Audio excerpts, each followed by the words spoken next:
towards the right religion at the source, this does not happen automatically.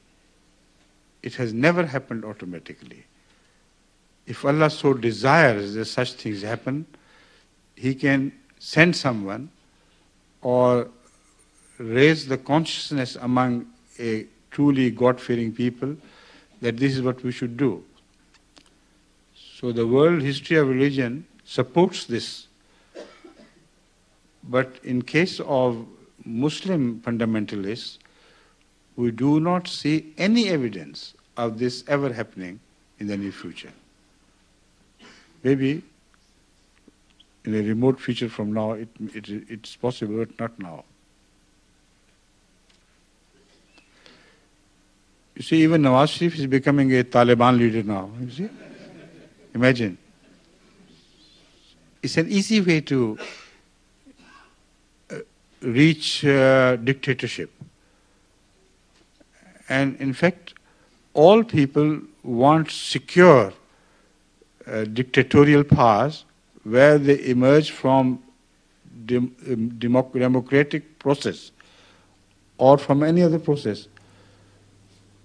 All democratically elected leaders also want perpetuation of their hold on their people. But there are civilized people and uncivilized people. In the civilized people, you do not find any apparent deviation from the democratic principles. They do it privately. But in the uncivilized people like we suffer from, this always happens. They don't care. They are without shame. Please. Question from Mr. Surjit Singh from Leamington Spa. Yes, please. His question is it not possible to please God without sacrifice of an animal? Yes. I feel animals are being ill-treated by doing sacrifice. You see, if you do not sacrifice to God, but slaughter the animals all over the world anyway for human consumption, you sacrifice them for the sake of humans. And you are averse to sacrificing them for the sake of God. I don't see any logic in this. You know, in 1 year, in just Britain alone, animal life is sacrificed for the sake of human beings here in Britain.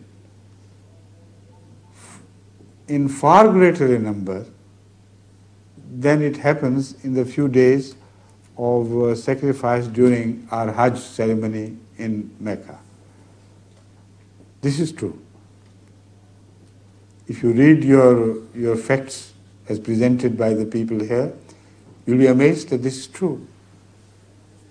There, the life is sacrificed as a symbol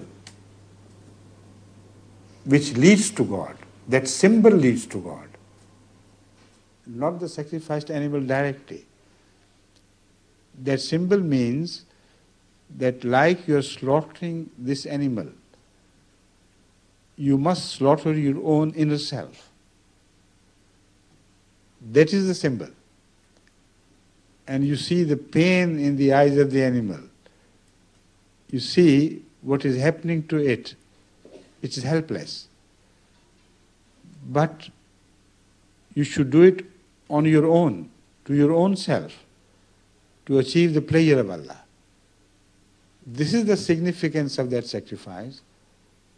While the animals are sacrificed all over the world without any significance, except for economic requirements, support of life.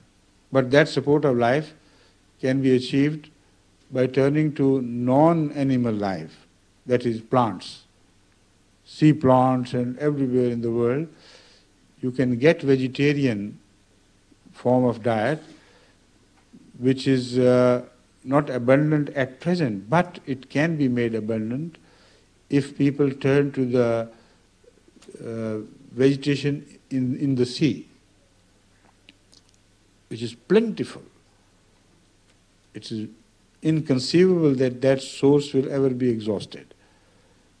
And now some companies are making proteins out of sea vegetations. So if they are pressed for this, they can do it. It's not an impossible task. Thank you. This question is from Mr. Keith Millward. He's a student from Manchester. Please. And he's a Jehovah's Witness. Yes. His question is, if it was God's purpose for mankind to die and then go to heaven, why did he give us human bodies? Why didn't he create us as spirit creatures like the angels? Because angels do not have a choice. And we have a choice. The difference is not between bodies and spirits.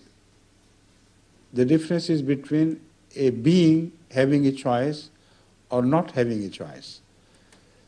So except humans, all other creations of Allah are deprived, or let's say, do not possess any choice. The laws of nature work as if automatically. They do not have any choice. If they had choices, no scientific progress could be possible. The machines which you are observing here, they could not be made if the laws had any choice to make on their own or haphazardly follow laws of chance. And electricity would come and go and do this and that, and it may erupt the whole system itself, it may blow it up. So this is the difference. The difference is between beings with a choice and beings without a choice. So Allah gave humans a choice to do good or to do evil. And the ultimate deciding factor is that of the mind or of the soul. It is the ultimate entity which decides and not the body itself. The body, as deprived of that master, that is called soul in religious term, is nothing. It is not answerable for anything it does.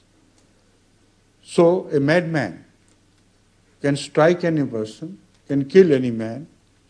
He will not be held responsible by law. But if he has that mind which I am referring to, then his bodily actions will be answerable. If they are good, such a person should be rewarded. If they are bad, such a person should be punished. And that punishment will not be corporal according to Islam. Because body is not responsible. That inner being which is responsible, that will be either punished or rewarded. So that is why the hereafter. Thank you. Another question from Mr. Milward. When does the Muslim calendar begin? What date precedes it, like in the Christian calendar, BC or AD? You see, calendars are all untrustworthy. I don't see any calendar truly trustworthy, because even the Christian calendar should have begun much earlier by many years than actually it begins with. Because the birth of Jesus Christ is controversial. At least the scholars agree, they have a common consensus, that Jesus was not born in the year when it is supposed to have been born. At least 4 years before that Jesus was born. And some say at least 8 years before. So calendars are not trustworthy as far as the beginning is concerned.